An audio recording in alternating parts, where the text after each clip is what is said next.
रखना, मैट्रिक्स पढ़ रहे थे हम लोग। चलो इधर इधर,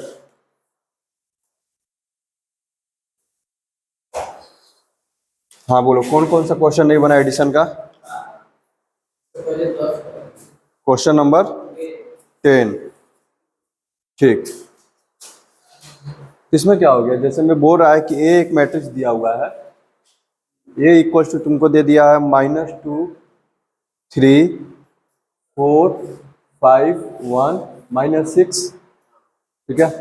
एंड बी इक्वल टू तुमको दिया है 5 2 -7 3 6 4, ठीक है।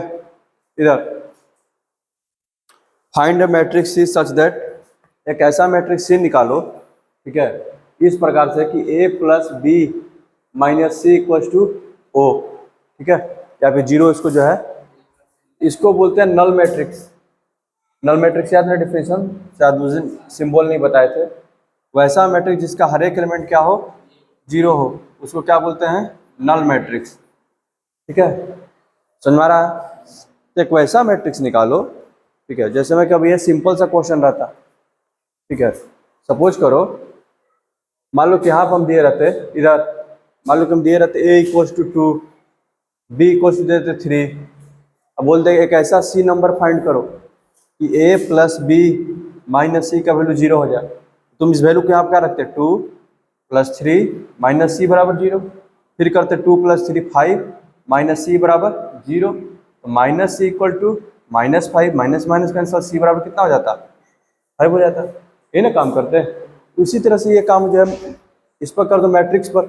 इधर रखना, जब मैट्रिक्स पर करना है तो a प्लस बी यहाँ पर रखते हैं, -2 4 1 3 5 -6, ठीक है, प्लस 5 2 -7 3, और यहाँ पर हो गया 6 4 माइनस सी इक्वल्स टू क्या, इधर देखना, यहाँ पे जो मैट्रिक्स है 3 क्रॉस 2 का है, तो यहाँ पे भी जो मेरा नल मैट्रिक्स होगा किस ऑर्डर का होगा, 3 क्रॉस 2 का। ये हो गया तुम्हारा बाबू 3 क्रॉस 2 का नल मैट्रिक्स, ठीक है। इसको ऐड कर लेते हैं तो कितना हो जाएगा, 3 3 2 5 4 और 7 -3 5 3 8 1 7 1 6 7 -6 4 -2 माइनस सी इक्वल्स टू 0 0 0 0 0 0। और समझ आ रहा? अब देखो इसको हम क्या करेंगे, इधर माइनस कर देंगे, तो इसको जब इधर करेंगे माइनस सी बराबर आपका हो जाएगा 0 0 0 0 -3 5 -3 8 7 और -2। समझ आ रहा? अब इसको जब आगे सोल्व करेंगे कितना आ जाएगा बाबू, ये देखना, जब जीरो में से माइनस कर सबका साइन चेंज हो जाएगा, ठीक है। 0 -3 कितना, -3 0 -5 कितना, -5 0, इधर ये -3 क्या हो जाएगा, +3, ये कितना हो जाएगा, -8, ये तुम्हारा -7, और ये तुम्हारा हो जाएगा 2। ये तो किसका वैल्यू आया, -c का, तुमको तो c चाहिए, और c इक्वल्स टू फिर क्या हो जाएगा 1/-1, और यहाँ पर आ गया है -3 3 -7 -5 -8 और 2। और उसी दिन बताए थे कि मैट्रिक्स के आगे कोई भी नंबर है अगर उसको मल्टीप्लाई करते हैं तो पूरे के पूरे एलिमेंट में मल्टीप्लाई होता है, ठीक है। तो -1 जब अंदर जाकर मल्टीप्लाई हो तो ये 3 हो जाएगा, ये 5 हो जाएगा, ये -3 होगा, ये 8 होगा, ये 7 हो जाएगा, और ये माइनस। यही तुम्हारा आंसर। समझ में आया? चलो अगला डाउट बोलो। तो शुरू करते हैं आज से मैट्रिक्स का मल्टीप्लिकेशन, ठीक है। तो इधर देखना, मैट्रिक्स का मल्टीप्लिकेशन,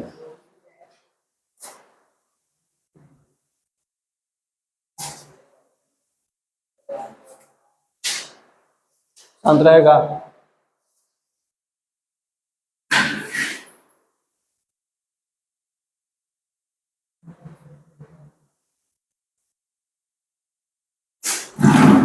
इधर देखना, सपोज करते हैं ए और बी मेरा दो मैट्रिक्स है, ए और बी मेरा दो मैट्रिक्स है, तो ए और बी का मल्टीप्लिकेशन जैसे में एडिशन और सब्ट्रैक्शन के लिए क्या था कि ऑर्डर सेम होना चाहिए, ठीक है। ए और बी का, ठीक है, ए और बी अगर दो मैट्रिक्स हैं, एडिशन और सब्ट्रैक्शन के लिए बहुत जरूरी था कि उनका ऑर्डर सेम होना चाहिए। यहाँ पर जो है ऑर्डर सेम रहने पर हो भी सकता है और नहीं भी हो सकता है मल्टीप्लिकेशन, क्योंकि ऑर्डर पे यहाँ पर एक विशेष टाइप का रिस्ट्रिक्शन है। क्या रिस्ट्रिक्शन है भाई, ये देखना, अगर ए कोई मैट्रिक्स है, ए कोई मैट्रिक्स है, इसका ऑर्डर m क्रॉस n है, m क्रॉस n, तो बी जो मैट्रिक्स होगा, अगर आप ए बी निकालना चाहते हैं प्रोडक्ट, अगर आप ए बी प्रोडक्ट निकालना चाहते हैं तो बी जो होगा किस ऑर्डर का होना चाहिए, n क्रॉस p का। कहने का मतलब इसका जो पहला का जो कॉलम है, फर्स्ट का जो कॉलम है, किसके बराबर होना चाहिए, सेकंड के रो के बराबर होना चाहिए। नंबर ऑफ कॉलम्स किसके इक्वल होना चाहिए, नंबर ऑफ रो के। और समझ आ रहा, अगर ए और बी हमारे दो मैट्रिक्स है, ठीक है, अगर आप प्रोडक्ट ए बी फाइंड करना चाहते हैं तो ए का नंबर ऑफ कॉलम किसके बराबर होना चाहिए, बी के नंबर ऑफ रो के इक्वल होना चाहिए। जैसे में अगर हम सिंपली आपको एक बोल दे कि एक मैट्रिक्स है, इसका ऑर्डर है 3 क्रॉस 4 का, एक दूसरा मैट्रिक्स है, ठीक है, बोल रहे हैं कि इसका ऑर्डर है 4 क्रॉस 5 का, हम बोलेंगे क्या मल्टीप्लिकेशन पॉसिबल है, तो आप सबसे पहले पूछिएगा कि कौन सा मल्टीप्लिकेशन का बात कर रहे हैं, आप ए बी का बात कर रहे हैं कि बी ए का, ए बी का बात कर रहे हैं कि बी ए का। अगर आप ए बी का बात कर रहे हो तो ए का नंबर ऑफ रोज, सॉरी, ए का नंबर ऑफ कॉलम किसके बराबर होना चाहिए, बी के नंबर ऑफ रो के बराबर। ये तो है, तो बोलिएगा कि हाँ ए बी मल्टीप्लिकेशन निकल जाएगा, लेकिन कोई बोलेगा कि बी ए निकलेगा क्या है, तो बी को आप पहले लिख लीजिए, बी का ऑर्डर कितना है 4 क्रॉस 5 है और ए का कितना है 3 क्रॉस 4 है, ठीक है। तो बी में नंबर ऑफ कॉलम कितने हैं 5, इसमें नंबर ऑफ रो कितने हैं 3, क्या 5 और 3 इक्वल है, नहीं, तो इस केस में ए बी निकलेगा लेकिन बी ए नहीं निकल पाएगा। बात समझ में आ रहा है। तो मल्टीप्लिकेशन के लिए अगर ए और बी दो मैट्रिक्स हैं, ए एंड बी अगर दो मैट्रिक्स हैं, इनका प्रोडक्ट तभी निकल पाएगा, ठीक है, जब ए का नंबर ऑफ कॉलम, फर्स्ट का नंबर ऑफ कॉलम, फर्स्ट का नंबर ऑफ कॉलम किसके इक्वल हो, सेकेंड के नंबर ऑफ रो के। दिमाग में बैठा पहले बात, ये नहीं कि कोई वो मैट्रिक्स देगा उसको मल्टीप्लाई करने लगे, ऐसा नहीं होगा। मल्टीप्लाई तभी होगा अगर ए और बी दो मैट्रिक्स है, हमको ए बी निकालना है, तो ए का जो है नंबर ऑफ कॉलम किसके बराबर होना चाहिए, बी के नंबर ऑफ रो के।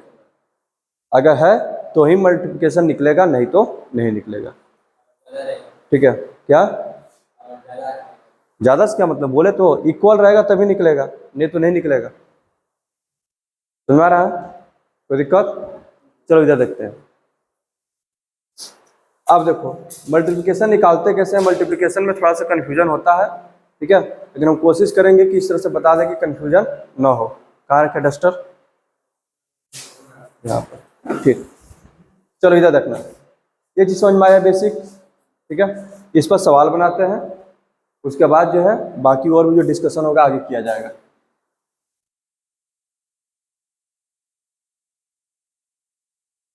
सबसे पहले इसमें देखना मल्टीप्लिकेशन में मैट्रिक्स का ऑर्डर, समझ में आ रहा।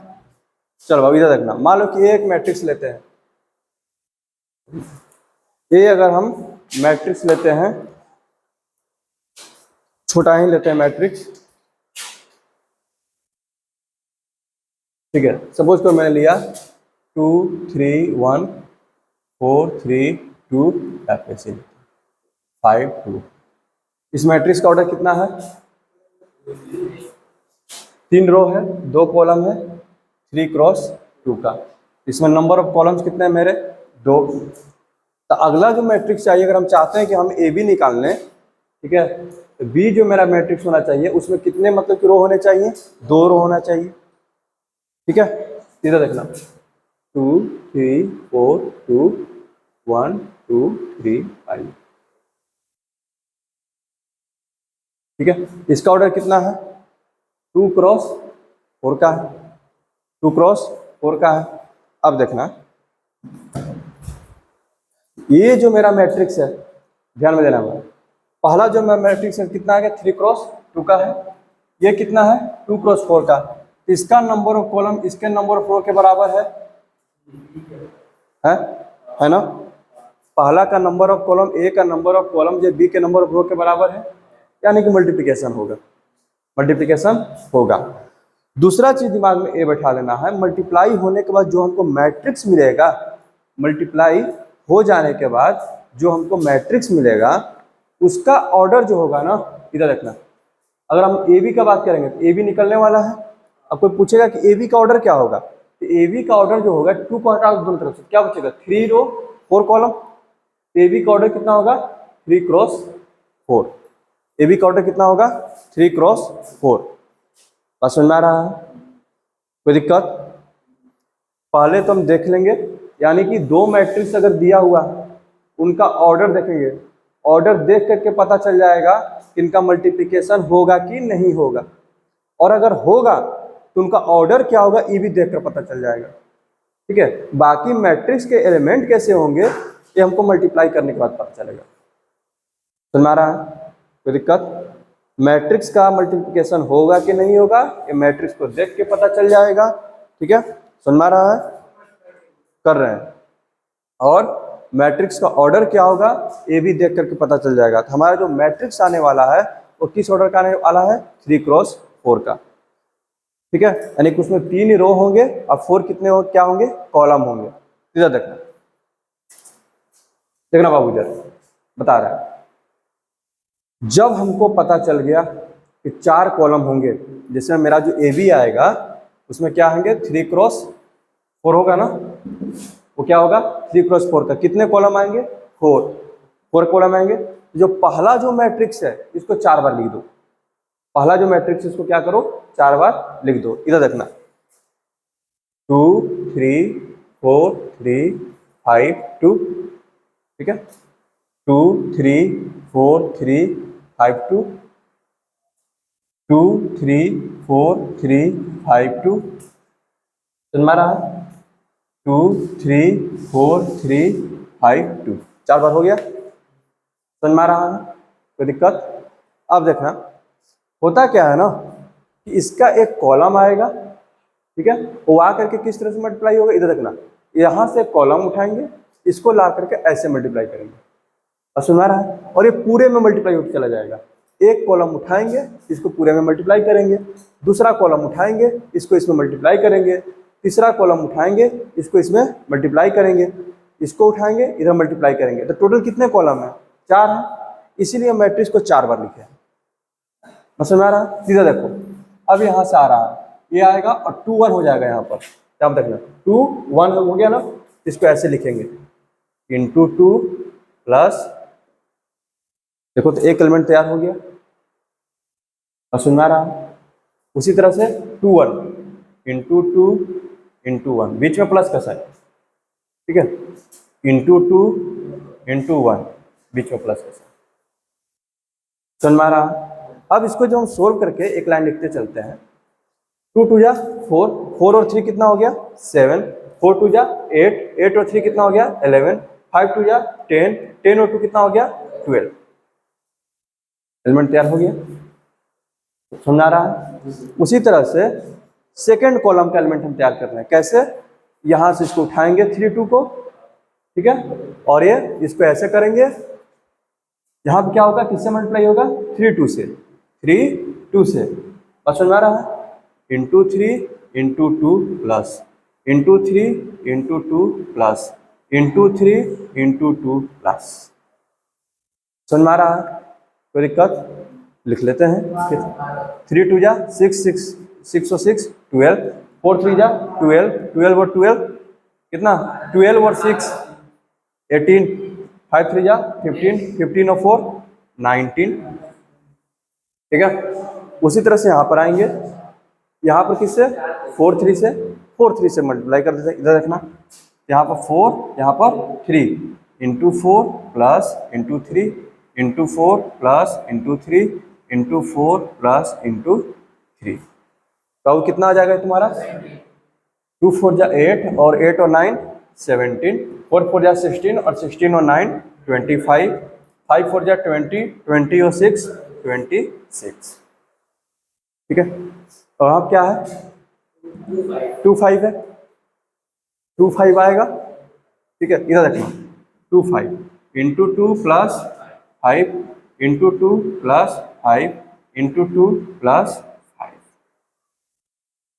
Into 2 plus 2 into 5। समझ में आ रहा है? इसको सोल्व करने कितना आ जाएगा 4 और 15 19 और ये 8 और 15 कितना 23 और ये 10 और 5 2 जा 10 और वो भी कितना 10 20। देखो तो तुम्हारा 3 क्रॉस 4 का एक मैट्रिक्स तैयार हो गया और यही तुम्हारा क्या है ए बी है। ये तुम्हारा क्या है ए बी, किस ऑर्डर का है तो 3 क्रॉस 4 का। समझ में आया? कोई दिक्कत? एक मल्टीप्लिकेशन तुम लोग अभी बना के दिखाओ।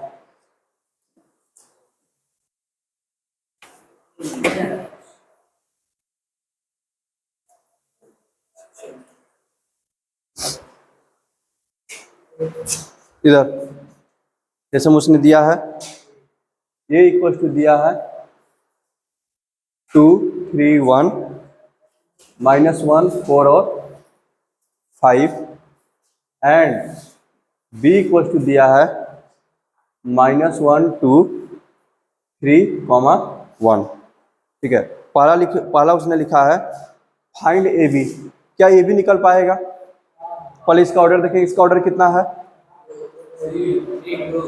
3 इंटू 2। इसका ऑर्डर कितना है? क्या इसका मल्टीप्लिकेशन पॉसिबल है? यानी कि ये भी निकल पाएगा क्या? है? हाँ, ये भी जो मेरा मैट्रिक्स बनेगा किस ऑर्डर का बनेगा 3 इंटू 2 का। अच्छा, क्या बी ए पॉसिबल है? बी ए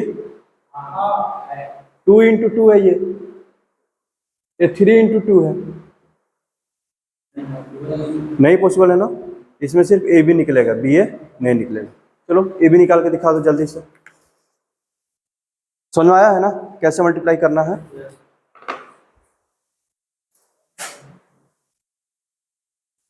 याद रखना, मैट्रिक्स पढ़ लिया हम लोग। ठीक है, देखो इधर मैट्रिक्स का मल्टीप्लिकेशन हम लोग सीख रहे हैं, मल्टीप्लाई कैसे होता है हम करके दिखा दिए। और जिस तरह से मैट्रिक्स में और पूरे के पूरे नंबर जो रियल नंबर हम लोग पढ़ते हैं दोनों में डिफरेंस भी अब पता चलने लगा। एडिशन और सब्ट्रैक्शन तक तो ठीक लग रहा था, क्यों भाई? क्योंकि एडिशन और सब्ट्रैक्शन रियल नंबर की तरह सब हो रहा था।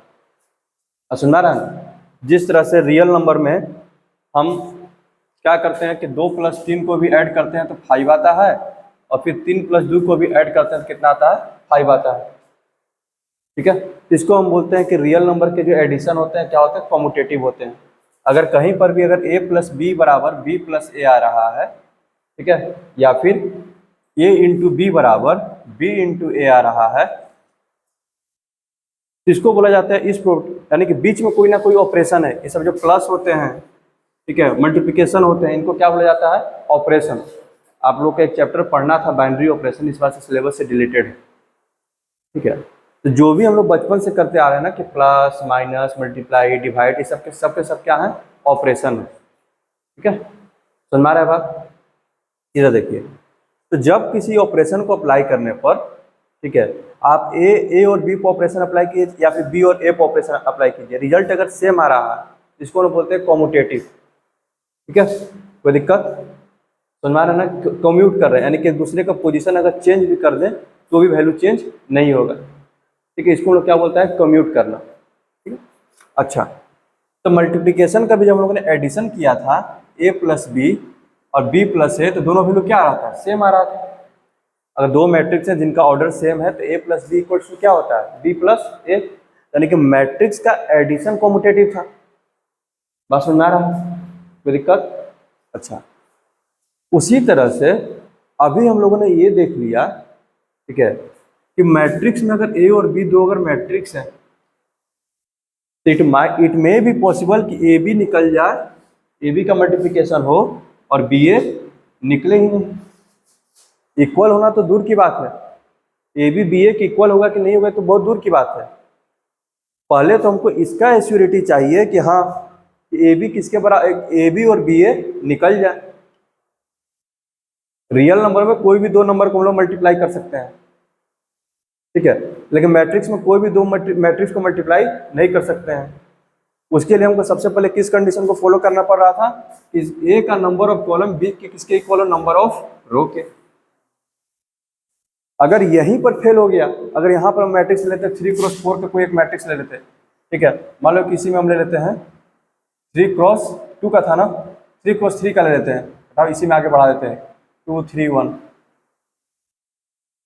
यहीं पर क्या हो गया, फेल हो गया। मल्टीप्लिकेशन तो बहुत दूर की बात है, पहले तो मल्टीप्लाई होगा ही नहीं, ठीक है, और एक कम कर देते हैं तो मल्टीप्लाई हो रहा था, मल्टीप्लाई हो रहा था, तो सिर्फ मेरे को हमको क्या निकल पा रहा था, ए बी निकल पा रहा था, बी ए निकल ही नहीं पा रहा था। तो मैट्रिक्स का मल्टीप्लिकेशन जो होता है जनरली कॉम्यूटेटिव नहीं होता। ये सब ऑब्जेक्टिव सवाल है, क्या मैट्रिक्स का मल्टीप्लिकेशन कॉम्यूटेटिव होता है, तब का जवाब आना चाहिए नहीं। कॉम्यूटेटिव करने का मतलब क्या ए और बी दो मैट्रिक्स है, तो क्या ए बी बराबर बी ए होगा, तो आपका जवाब होना चाहिए कि जनरली ये कॉम्यूटेटिव नहीं होता है। पार्टिकुलर कोई अगर ऐसा एग्जांपल मिल गया तो अलग बात है, ठीक है। दो मैट्रिक्स ऐसे मिल सकते हैं जिसमें कि ए इंटू बी कीजिए और बी इंटू ए कीजिए तो वैल्यू क्या आ जाए, सेम आ जाए, ऐसा पॉसिबल है। लेकिन क्या जनरली ये स्टेटमेंट ट्रू है, तो नहीं। जनरल में तो आप ऐसे मैट्रिक्स आप तुरंत खोज लेंगे कि आप मल्टीप्लाई ही पॉसिबल नहीं है, ए बी निकल गया बी ए न निकले। और हो सकता है कि मैट्रिक्स मिल भी गए ऐसे कि ए बी निकल जाए और बी ए भी निकल जाए, ए भी निकल जाए और बी ए भी निकल जाए, लेकिन दोनों का वैल्यू ज़्यादातर चांस रहता है कि इक्वल नहीं होगा। समझ गया? इधर देखिए, सबसे पहली बात इस पर चर्चा कर लेते हैं कि मैट्रिक्स का ऑर्डर क्या होगा कि ए बी और बी ए दोनों निकल जाए। मैट्रिक्स का ऑर्डर क्या होगा कि ए बी और बी ए दोनों निकल जाए, ठीक है। इधर देखिएगा, दो मैट्रिक्स हैं, अभी हम लिए थे 3x2 और यहाँ पे लिए थे 2x2 लिए हुए हैं। तो इसका जो नंबर ऑफ कॉलम है किसके इक्वल, इसके नंबर ऑफ रो के इक्वल। फॉर ए बी, ठीक है, number of columns of A equals to, इधर देखना, number of columns of A equals to number of rows in B, ठीक है। अब हम चाहते हैं कि मेरा बी ए भी निकल जाए, बी ए भी निकल जाए, इसका मतलब बी का जो नंबर ऑफ कॉलम होगा for B A, number of columns of B equals to क्या होना चाहिए, नंबर ऑफ रोज इन ए। बात सुन आ रहा है, कोई दिक्कत? जब ऐसा होगा तो एक ऐसा मैट्रिक्स बनाने की कोशिश करते हैं, ठीक है, ए बी और बी ए दोनों निकल जाए। जरा करने की कोशिश करो तो जरा क्या आता है रिजल्ट, करने की कोशिश करो, कॉपी कलम निकालो, जरा इसको सोचो, दोनों मैट्रिक्स का ऑर्डर क्या रहा होगा, जरा सोचो जरा।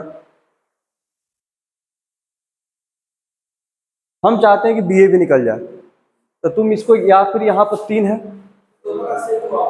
ठीक है, इधर देखना, यहाँ पर भी क्या करना चाहोगे, 3 करना चाहोगे, ठीक है, या फिर यहाँ पर 2 है, यहाँ पर 2 करना चाहोगे, ठीक है। यानी कि या तो दोनों मैट्रिक्स सेम ऑर्डर के स्क्वायर मैट्रिक्स हो जाए, या फिर दोनों का ऑर्डर क्या हो, इंटरचेंज हो। अगर हम A इक्वल्स टू मैट्रिक्स ले रहे हैं, A मेरा एक मैट्रिक्स है M क्रॉस N ऑर्डर का, ठीक है, अब B मेरा मैट्रिक्स है N क्रॉस M ऑर्डर का, समझ रहा है? तो क्या A भी निकलेगा, ऐसे नहीं लिखना चाहिए, A equals to AIJ, B equals to BIJ। क्या इस केस में A भी निकलेगा? क्यों भाई, A B का ऑर्डर कितना होगा, ए बी का ऑर्डर कितना होगा, m इंटू, क्योंकि n n इक्वल हो गया, खत्म हो जाएगा, m इंटू m हो जाएगा। बस सुनना रहा है, ठीक है। और b b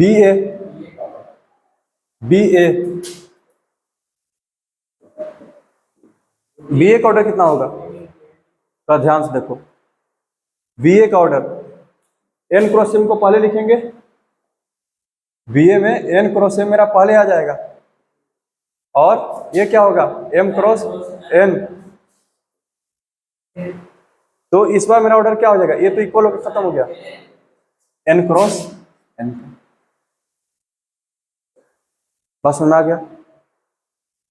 यानी कि ए बी और बी ए निकलने का सबसे पहला शर्त तो ये है कि आप चाहते हैं कि दोनों निकल जाए, तो कैसा मैट्रिक्स आपको चाहिए, एक दूसरे के ऑर्डर क्या हो, अपोजिट हो।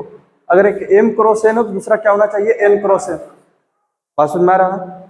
तब जाकर के आपको जो मैट्रिक्स मिल रहा है वो किस ऑर्डर का मिल रहा है, एम क्रॉस एम का और एन क्रॉस एन का। ठीक है, समझ में आ रहा है बात। कहने का मतलब है, अगर हमारा मैट्रिक्स ए, अगर मेरा मैट्रिक्स ए जो है 2 क्रॉस 3 ऑर्डर का है, अब बी मेरा एक मैट्रिक्स है 3 क्रॉस 2 ऑर्डर का, तब जाकर के ये पॉसिबल है कि हमारा ए बी और बी ए निकले। तो ए बी का ऑर्डर मेरा क्या होगा बाबू, 2 क्रॉस 2 होगा, ऐसे लिख रहे हैं। ए बी का ऑर्डर कितना होगा, 2 क्रॉस 2, और बी ए का ऑर्डर कितना होगा, 3 क्रॉस 3। हम बोल रहे हैं, हम लोग बात करें कम्यूटेटिव पर, कम्यूटेटिव है कि नहीं। कम्यूटेटिव होने का मतलब ए बी इक्वल्स टू क्या हो जाए, B A, A B equals to क्या हो जाए, B A B equals to B A हो जाए। दो मैट्रिक्स इक्वल कब होते हैं, सबसे पहले उनका क्या इक्वल होना चाहिए, ऑर्डर। सबसे पहले क्या इक्वल होना चाहिए, ऑर्डर। ठीक है, और उसके बाद एलिमेंट के बारे में सोचते हैं। तो क्या ऑर्डर सेम आया, क्या ऑर्डर सेम आया, नहीं ना। अगर ए मैंने लिया 2 क्रॉस 3 का, बी लिया 3 क्रॉस 2 का, ठीक है, ए बी और बी ए दोनों निकलने का पहला कंडीशन कि ऑर्डर इंटरचेंज होना चाहिए। मैंने ऑर्डर को इंटरचेंज भी कर दिया तो भी हमको जो मैट्रिक्स मिले उनका ऑर्डर क्या रहा, डिफरेंट। तो इक्वल तो कभी हो ही नहीं सकते हैं, इक्वल तो कभी ये हो ही नहीं सकते हैं। अगर हम चाहते हैं कि ए बी और बी ए इक्वल हो जाए तो सबसे पहले उनका क्या सेम होना पड़ेगा, ऑर्डर। सबसे पहले उनका क्या सेम होना पड़ेगा, ऑर्डर। यानी कि इधर देखना, अगर हम लें ए बी मेरा एक मैट्रिक्स है एन क्रॉस एन का, ठीक है, बी ए भी मेरा एक मैट्रिक्स है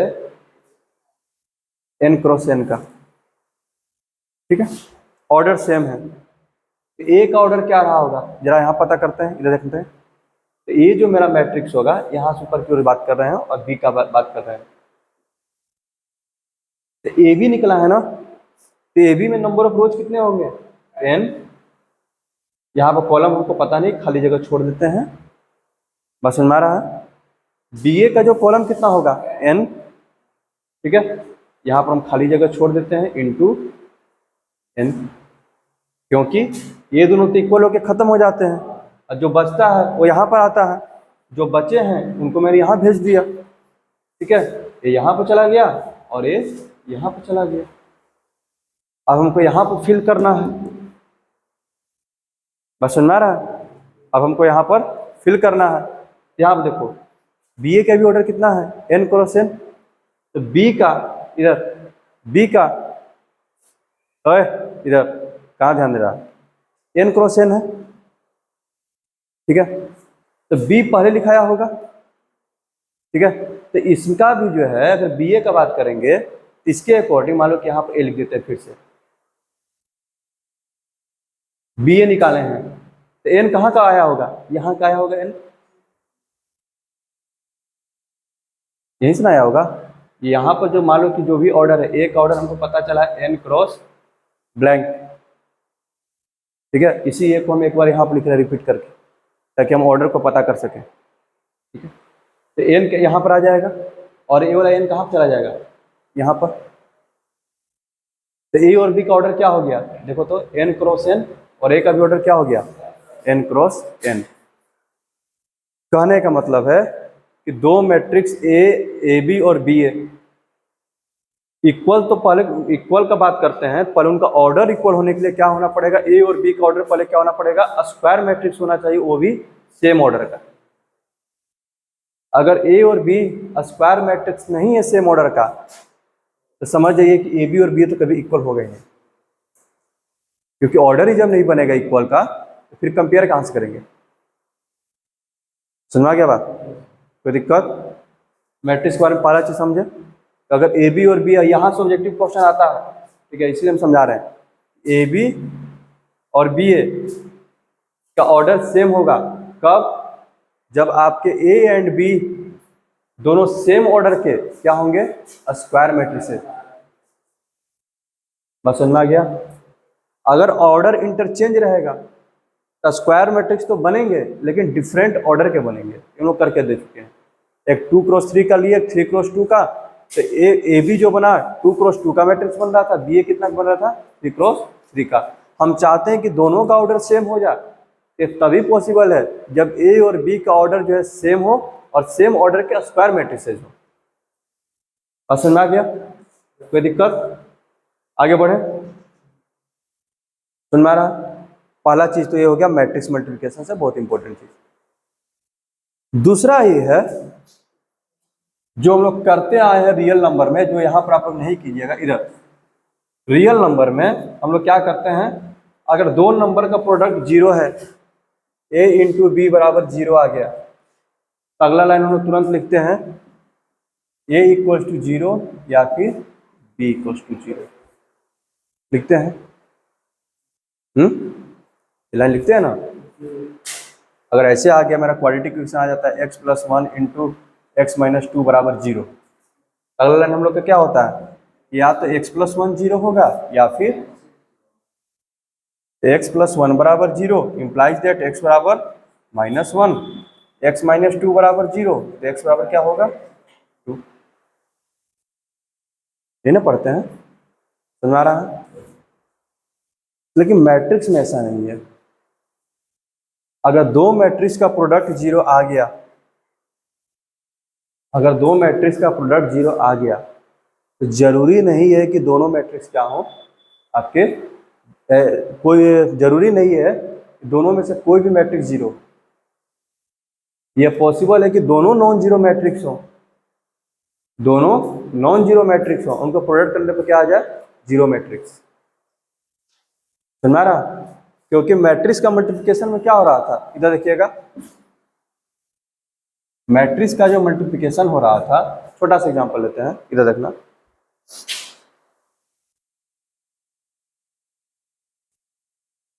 एक मान लो कि 3x2 का मैट्रिक्स लिए 2x3 का, और दूसरा एक मैट्रिक्स लिए 3x2 का,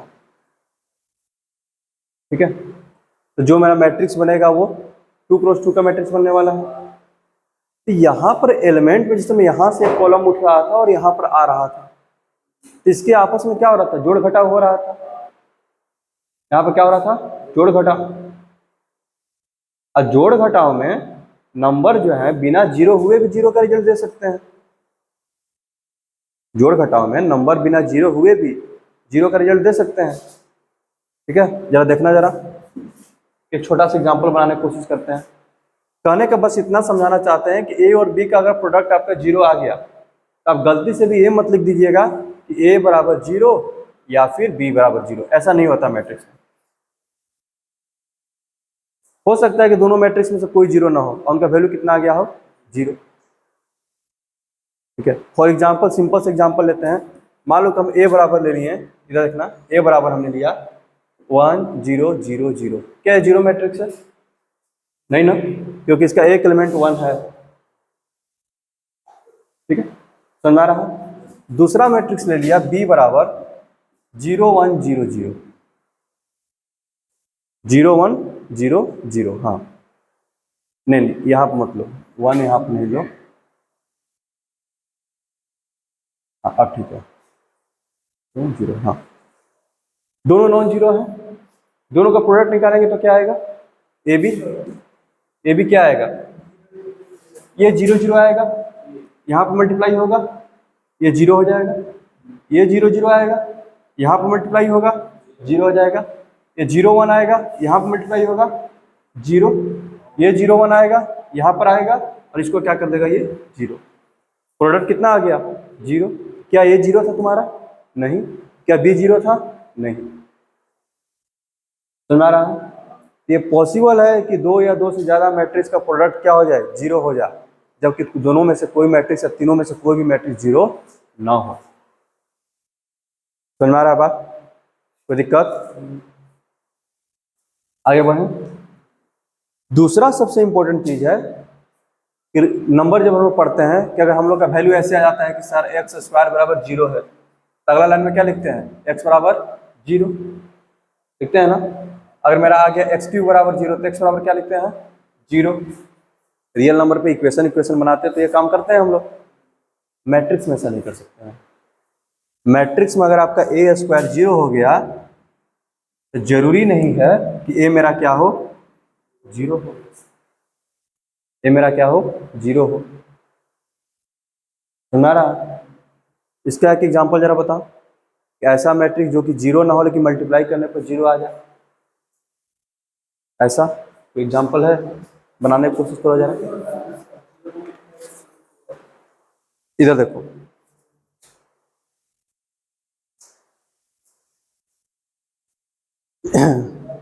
इधर देखना, ये चीज तो समझ में आ गया ना। अगर मैट्रिक्स का प्रोडक्ट जीरो है तो जरूरी नहीं है कि दोनों मैट्रिक्स क्या होंगे, जीरो होंगे। दोनों नॉन जीरो भी हो सकते हैं। ठीक है, आगे बढ़ते हैं।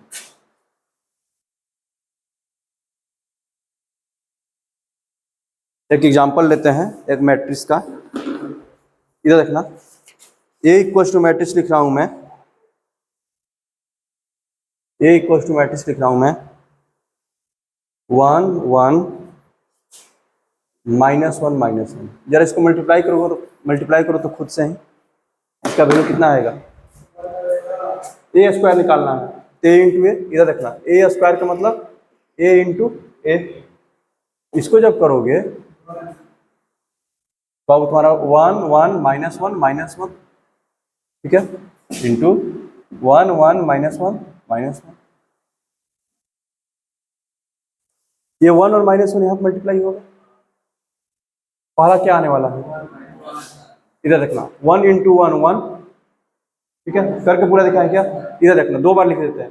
ये 2 क्रॉस 2 का है, ये भी क्या है 2 क्रॉस 2 का। जो मैट्रिक्स मेरा मिलेगा वो भी क्या होगा, 2 क्रॉस 2 का। जब 2 क्रॉस 2 का मिलेगा, दो कॉलम बनेंगे, इसको मैं क्या करता हूँ, दो बार लिख दूँ। इधर देखो 1 -1 1 -1 1 -1 1 -1, दो बार लिख दिया। यहां से ए आएगा, मल्टीप्लाई होगा यहाँ पर, इंटू 1। सुना रहा है? तो दिक्कत, यहां से 1 -1 आएगा, 1 -1 बीच में प्लस, 1 -1 बीच में प्लस। देखो तो क्या आ गया, ये ऊपर में जीरो, यहाँ सॉरी, हाँ 1 -1 कितना, जीरो, -1 और +1 कितना, जीरो। ये भी कितना हो गया, जीरो, और ये भी कितना हो गया, जीरो। तो क्या ए मेरा क्या जीरो था, नहीं ना।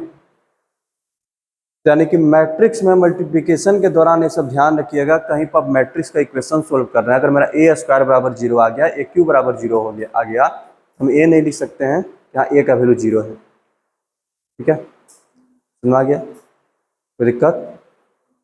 तब यहाँ से जब बनाना शुरू कीजिएगा मैट्रिक्स का मल्टीप्लिकेशन, कुछ सवाल बनाइएगा, ठीक है, बनेगा, सब बनेगा जो भी प्रूफ करने वाला है, ठीक है। और उसके बाद जो है बाकी जो भी डाउट रहेगा वो हम बोलो। सुन रहा, उसके बाद आगे का डाउट हम लोग लेंगे।